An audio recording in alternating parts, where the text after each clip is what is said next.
27ویں ترمیم، یہ 23 مارچ کی نفی ہے، یہ 14 اگست کی نفی ہے۔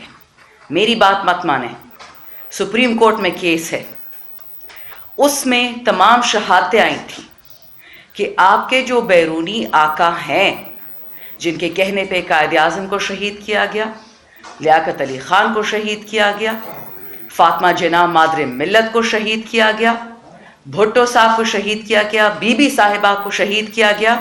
چل اس میں جنرل ضیاء الحق کو بھی ڈال دیتے کہ جب ان کی ضرورت ختم ہو گئی ان کا بھی جہاز اڑا دیا گیا، انہی لوگوں نے عمران خان کو جیل میں رکھا ہوا ہے۔ مقصد ایک، not about P T I. شروعات ہوگی پاکستان سے، 5 ٹکڑوں میں اس کو توڑنا ہے۔ سپریم کورٹ کے کیس کی ڈاکیومنٹ میں لکھا ہوا ہے، مت یقین کریں مجھ پہ۔ These people want the open destruction of Pakistan into 5 or 6 constituent pieces. وجوہات تب بھی مادینیات تھی، اب بھی مادینیات ہے۔ کیوں کہتے تھے جی اسپائس وارز؟ کوئی اسپائس وار نہیں ہے۔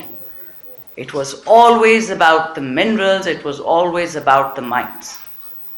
اور اس کی ایک آخری اس میں بات یہ میں کہہ دوں چھوٹی سی، کیونکہ بہت باتیں ہو چکی ہیں، یہ یاد رکھیے، آپ نے جب کسی قوم کو خراب کرنا ہوتا ہے آپ پہلے ان کی عورتوں پہ ہاتھ اٹھاتے ہیں۔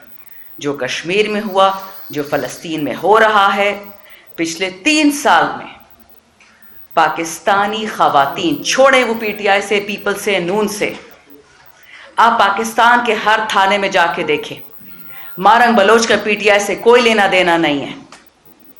بلوچستان کی خواتین، سندھ کی خواتین، پنجاب کی خواتین، اے جے کے کی خواتین، گلگت بلتستان کی، خیبر پختونخوا کی، ڈاکٹر یاسمین راشد، ریحانہ ڈار، لسٹ ختم نہیں ہوتی ہے عورتوں کی۔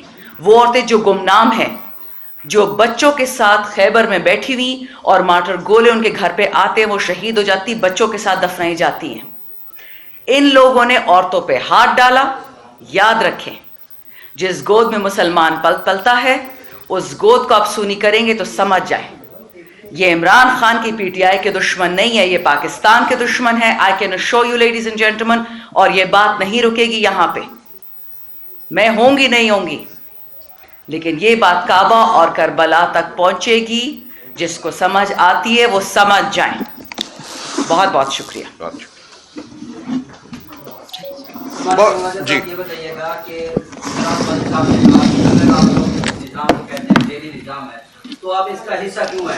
لیکن ہم نے یہ دیکھا کہ آپ کی جماعت اس نظام کا حصہ بننے کے لیے، اپوزیشن لیڈر کے لیے جاتی ہے، اسپیکر سے بھی ملاقات کرتی ہے کہ نوٹیفیکیشن جاری کیا جائے۔ کیا فارم 47 کا جو اسپیکر ہے وہ نوٹیفیکیشن کرے گا تو وہ ٹھیک ہوگا؟ نہیں، دیکھیں ہم ووٹ لے کر آئے ہیں، جو جلغار ہوئی تھی، جو حملہ ہوا تھا 8 فروری کو، وہ ہمارے ووٹ پر ہوا تھا۔ اس کے باوجود بھی جو ووٹ لے کر ہم آئے ہیں، جن لوگوں کو منتخب ہونے دیا گیا ہے، ان کا حق ہے کہ وہ اسمبلی میں بیٹھیں، کیونکہ صرف وہی عوام کی بات کر رہے ہیں۔ باقیوں کے تو سر جھکے ہوئے ہیں، باقیوں کی زبانوں کے پیچھے تو کوئی اور کھڑا ہے، ان کے ذہنوں کے پیچھے کوئی اور کھڑا ہے۔ ہمارا یہ فرض بنتا ہے کہ پارلیمان کے اندر ایک مقام ہے جہاں ہم نے عوام کی بات کرنی ہے، سچ بات کرنی ہے، حق بات کرنی ہے، لہٰذا وہ ہم کریں گے۔ یہ کہنا کہ تم جو ووٹ لے کر آئے ہو تم بھی چھوڑ دو تاکہ یہاں مکمل جھوٹ ہو، مکمل تاریکی ہو، یہ ہم نہیں ہونے دیں گے۔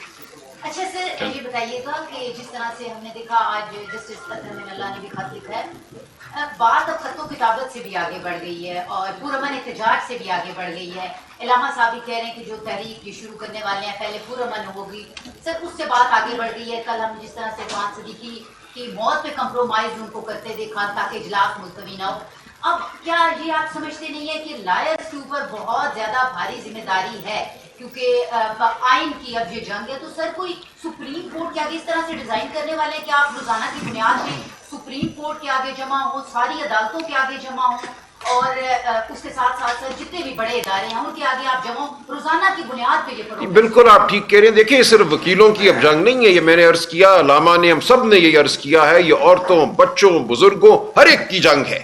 زندہ قومیں ثبوت دیا کرتی ہیں، یہ فرض ہے ہم پہ، ہمارے آئین کا، ہمارے تمدن کا، ہمارے دین کا، کہ ہم آواز بلند کریں۔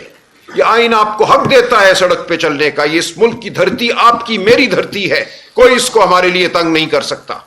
ہم نکلیں گے، ہمارا بالکل مقصد پرامن ہونا ہے، گولی یہ چلائیں گے، ہم نہیں چلائیں گے۔ لہٰذا آپ یہ جمع خاطر رکھیے کہ پاکستان کے عوام اپنی جنگ لڑیں گے اور یہ جنگ لڑنا ضروری. Thank you very much. مہربانی. آپ سب کے سوال